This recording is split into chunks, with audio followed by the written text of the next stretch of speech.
For cheap MT, head over to aoa.com and use coupon code JACOB for 3% off at checkout.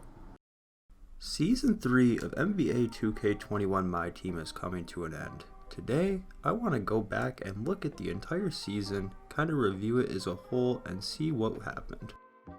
On the morning of November 25th, 2020, we got announced Season 3 of NBA 2K21 Myteam. The first thing everybody drew their attention to was 2 new Galaxy Opals in the game. It was soon after confirmed that Dwyane Wade would beat the XP award and Baron Davis would be attainable through some sort of spotlight grind. It was also quickly discovered that Aaron Gordon would be the limited reward and Andre Iguodala would be the award for unlimited. Everybody had anticipated another giant batch of tip-off cards coming into the game. Just like in Season 1 and Season 2, everybody expected to get 50 plus cards of tip-off players. However, once we got the update on the database, we quickly found out that this season that would not be the case.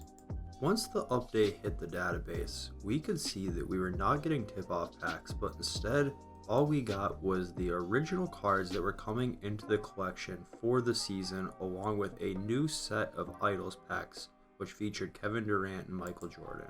Once everybody got their hands on the update in the database, there were some cards that got more notoriety than others. To start, we did get the Sapphire Derrick Rose out of the exchange. This did appear to be one of the better Sapphire cards on paper since he did come with Hall of Fame quick first step. A lot of people did do this exchange for future times in Limited and whenever they needed to use a Sapphire card in their lineup. We did get this Amethyst Serge Ibaka from the first day of Season 3 out of the Idols pack. This did appear to be one of the best Amethyst players in the game, and he did come with a duo with the new Pink Diamond Kevin Durant that made this card even more of a monster and turned him into a diamond. We got this Ja Morant diamond card, and we quickly found out that this would be the first card you needed to go towards Galaxy Opal Baron Davis. This card did come via locker code at first, but did have more opportunities to be retrieved in the season through other game modes. We did get one additional Pink Diamond token card, which was this Mo Lucas, and the card did get kind of slept on in the initial drop, however did become very used throughout the season as people quickly found out he was a beast on the defensive end and even better on next gen. This Michael Finley came in as the award for Triple Threat Offline. This card did appear to be very underwhelming and he stayed that way throughout the entirety of the season. We got this Kevin Durant, and this Kevin Durant, man oh man, this card is something ridiculous. He is still very good in the stage of the game at the end of the season, and he was by far the most expensive card to come out of these Idols packs on day 1 of Season 3. We did get Elton Brand in the exchange. Everybody was kind of taken for a loop that he could play small forward. However, this card hardly gets used and not too many people did the exchange. Connie Hawkins was the Ascension Award. Many people were confused to why this card did have Hall of Fame Showtime. However, he did not have any dunk packages whatsoever. This card to this day is used by some budget ballers who got lucky but not in too many lineups as of now. And then we could finally take a look at some of the reward cards for the season that we got, including Andre Iguodala, along with Aaron Gordon and Dwyane Wade. The first things people noticed on this Iguodala card was the fact that he could not get range extender, and many people were very disappointed. Outside of that, this card did appear to be very nice defensively, and I think everybody who got him this season can agree. The Aaron Gordon had somewhat of the same issue. He did have a range extender only on bronze, and overall many people actually opted out of getting this card and going for the Hall of Fame badge of getting 5 rings instead of 6 throughout the season. And we finally got a look at Dwyane Wade Galaxy Opal. We actually did not get Baron Davis loaded into the database until he became available at the end of the season, so this was the Galaxy Opal that everybody had their eyes on day 1.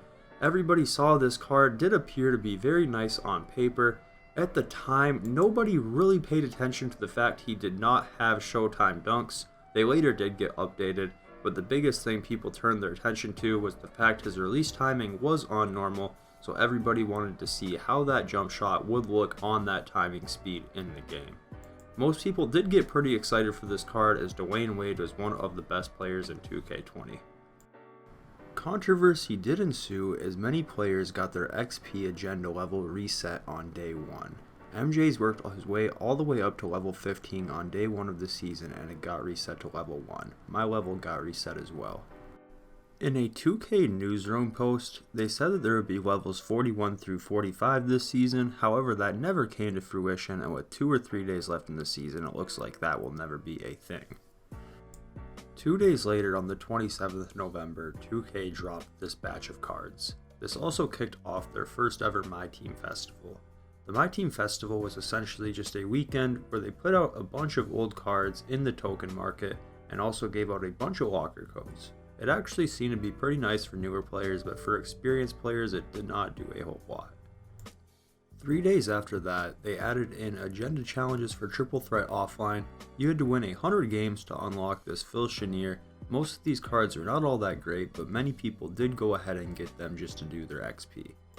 To kick off December, we did get another batch of the season of giving cards. We quickly found out that the pink diamonds of these sets locked in for Galaxy Opal Wilt Chamberlain, so some people started to hoard these pink diamonds, even though the Devin Booker and Jason Williams cards that had came so far were not world beaters by any stretch of the imagination. The next set of these cards that came into the game was more or less the same. Walter Davis was just a mini T-Mac. This card wasn't too terrible, and either was the Bam Adebayo, but they definitely weren't snagging the full attention of 2K Myteam players at the time.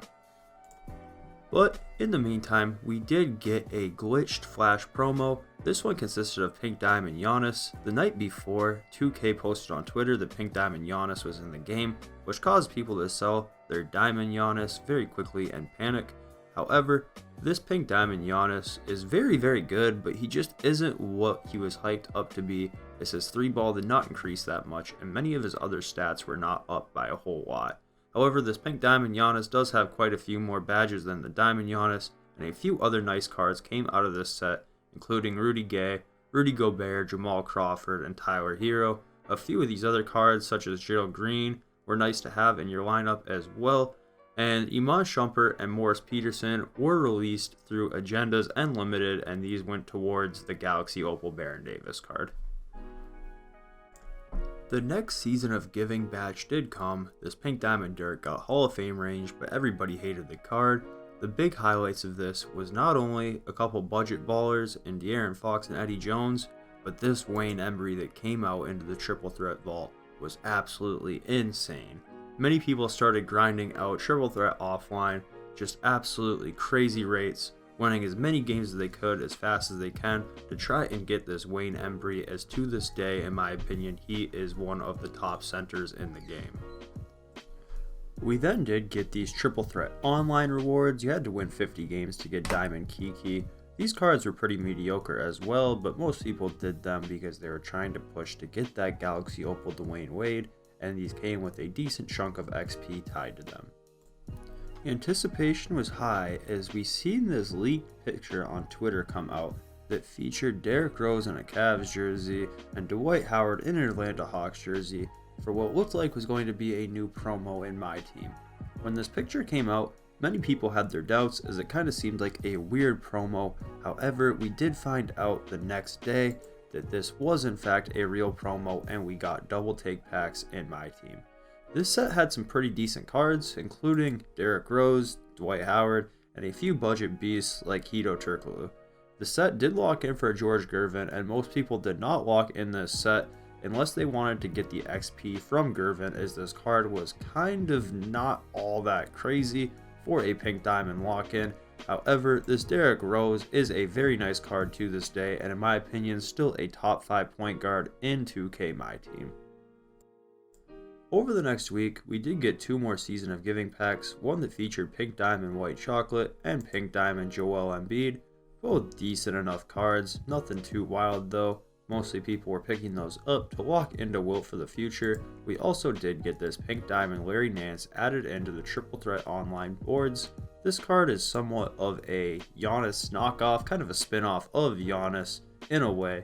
He does have Hall of Fame Showtime and decent enough speed, So this card was relatively wanted by the community, even though he did not lock in for anything and he didn't have any XP attached to him.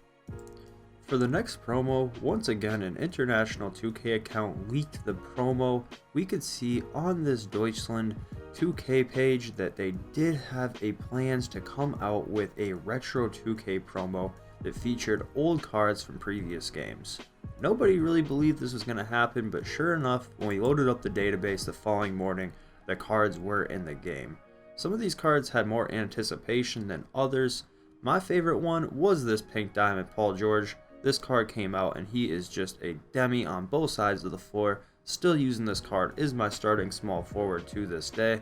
This Penny Hardaway did not get the ability to get range or clamps, however he could curry slide, so for a lot of people this Penny Hardaway was pretty underwhelming. AK-47 was one of the most beloved cards from 2K19. He did have Jump Shot 11, which is no longer good in the game, so they replaced it with Jump Shot 98, which is one of the elite jumpers, and this card is also still in my lineup to this day. They did end up bringing back Simbuar for this collection and a few other cards that people did not expect, like this Bismack Biyombo, and overall this was a very fun promo, and hopefully there are more to come in the future. For the week leading up to Christmas, people were very anxious to see what they would come out for the Christmas promo. In the meantime, we did get this Pink Diamond Jason Tatum, this Diamond Jamal Murray, which was actually very good, along with an Amethyst Jrue Holiday, who was also very good. Some of the more elite Diamond and Amethyst cards in the game. And then finally, they did come out with the Pantheon set on Christmas Eve, which featured Pink Diamond Froby and Pink Diamond Shaq, along with this Pink Diamond Allen Iverson. And that came through locker code at first and was eventually put on the limited boards. Some of these other cards in this set were just absolutely unreal as well. This Chris Bosh is very good, D'Angelo Russell is very good, Scottie Pippen was nice. Overall, this was just a very elite set. Probably the best promo we've seen all year, with this headliner card being this Pink Diamond Froby, who was incredibly expensive when he first came out and is still holding price to his day, as in my opinion he is the best 2-guard in the game. And man, this card is just so much fun to use. YouTube content creators were going crazy for gameplays on this card, and anybody who could get their hands on him most likely was trying to. And that led us to post-Christmas when we got Pink Diamond Zach LaVine.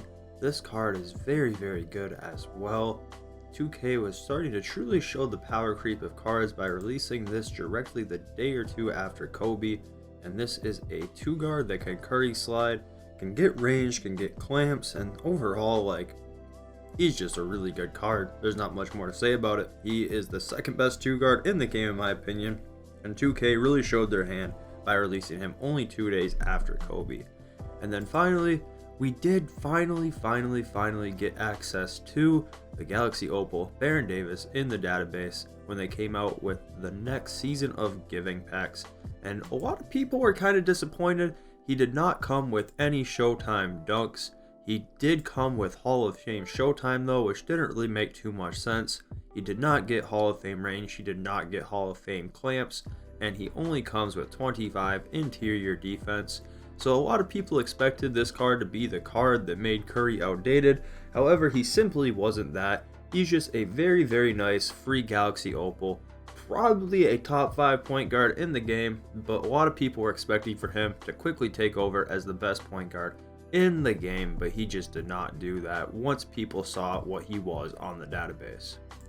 To round out the season, we got a look at the next Opal card that was the lock-in for the Idol set, which was this Chris Webber. This card wasn't exactly what people were hoping for, but what came along with him was just that. We finally did get a range extender Magic Johnson and a very nice Larry Bird card as well. These two cards alone with the lock-in had people ripping packs like madmen on New Year's Eve for these two cards.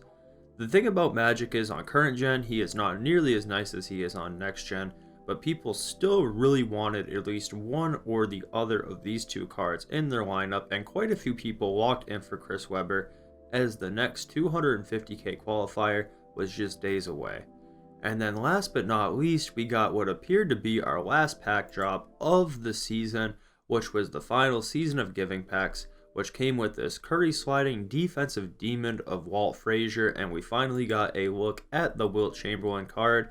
He did come with a 69 3-pointer and 16 Hall of Fame badges, so he's just exactly what people expected out of a December Wilt Chamberlain card, or a start of January Wilt Chamberlain card.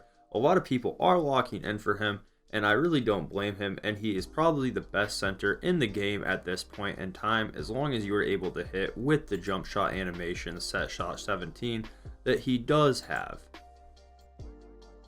So yeah, Season 3 was pretty good in my opinion. You know, of course there was a few issues, just like anything else that 2K's ever done, but overall, I'd say it wasn't so bad. I would have liked to see the limited and unlimited cards be better. A few issues within the game that were a little bit of problematic, but you know, overall it wasn't so bad. It really wasn't. We got some pretty good content. We got some pretty cool stuff added into the game, so I'm not upset with it at all. Looking forward to what they have to offer in Season 4. But yeah, just kind of wanted to make this video. Might be cool to look back on in the future, or just kind of cool to watch right now in case, you know, you just kind of want to see what happened this season if you were not paying too much attention or what. So anyhow guys, it's much appreciated. I hope you guys enjoyed this video. If you made it this far, please go ahead and like the video. Not too much to ask for nearly 17 minutes of content. So anyhow guys, once again, you know, it's just much appreciated, and I hope you guys have a good rest of your day.